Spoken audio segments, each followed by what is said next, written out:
today's challenging energy may have you fighting a little bit of a battle with yourself, or maybe even having some sort of an existential crisis where you feel as though you are at war with your higher power. Haha. Sometimes we as humans get really upset about the cards we've been dealt in life, and although there's nothing that we can do to change the foundations from which our life has been growing, what we can do is change the way in which we live our lives. That has been said, if you can change your mind, you can change your life. And what we're struggling with right now is the sun forming a really challenging angle to Saturn today. So the sun in Leo is bringing our attention to our fortune, whether or not we have what we perceive as good fortune or bad fortune. We may be questioning whether or not this, God is shining its light upon us. There's deep questions, and it is a time of the year where we're thinking about our personal relationship with success. And the thing about that is that we often identify ourselves as being a successful person, which is so intertwined with the money we make. It's not a fair assessment. Some of the hardest working people I know don't actually have that much money. So honestly, your self-worth is not based on how much money you make, right? But with Saturn and Pisces, we're kind of thinking really deep thoughts. Maybe we're thinking about our mortality. Life is short. I don't want to work every day. Am I happy with how things are going? Like deep thoughts.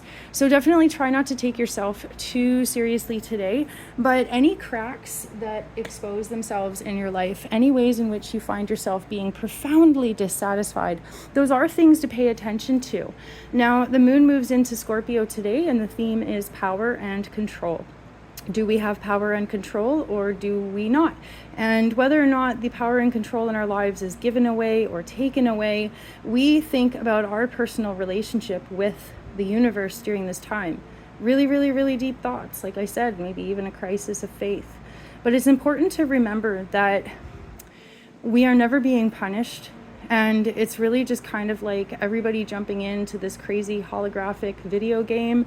We're just all doing the best we can. And some people seem to have an unfair advantage, that's for sure.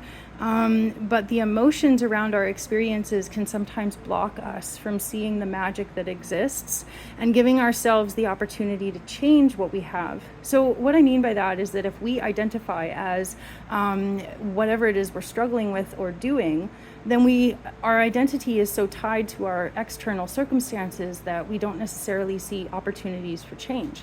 So for example, if you've worked your whole life as a waitress and you're thinking, okay, maybe I don't want to wait tables anymore, but this is all I've ever done. If you see yourself as only having been a waitress, your vision for potential and possibilities is going to be really limited, right? But if you see yourself as somebody who excels at customer service, noticing what people need, amazing levels of patience, being able to multitask, you're good at math, you're good at helping people with whatever it is they need. Maybe you are part therapist because waitresses listen to people talk about their lives. You see what I mean?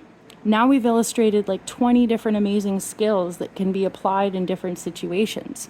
So as you undergo maybe a radical self-assessment today or in the next few days, think about all the ways in which you can boost yourself up and recognize your qualifications, recognize your energetic potential, and not just the title that you've been given, because titles can be so limiting. The Three of Wands today, this is about putting your creative energy out there into the world and seeing what happens, and maybe your ship will come in.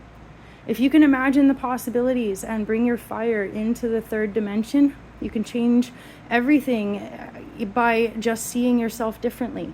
So don't get too stuck in who you think you are, and let life surprise you. Maybe you can be so much more. Maybe you already are so much more. You have always been somebody. You have always been valuable and unconditionally lovable. So please remember that. Of anything, please remember you are loved. I hope you have an amazing day. I'm Erin. I'm QueenBeeTarot. Come back every day for your daily tarot and astrology, and I've got full-length, detailed videos on my YouTube channel. See you next time.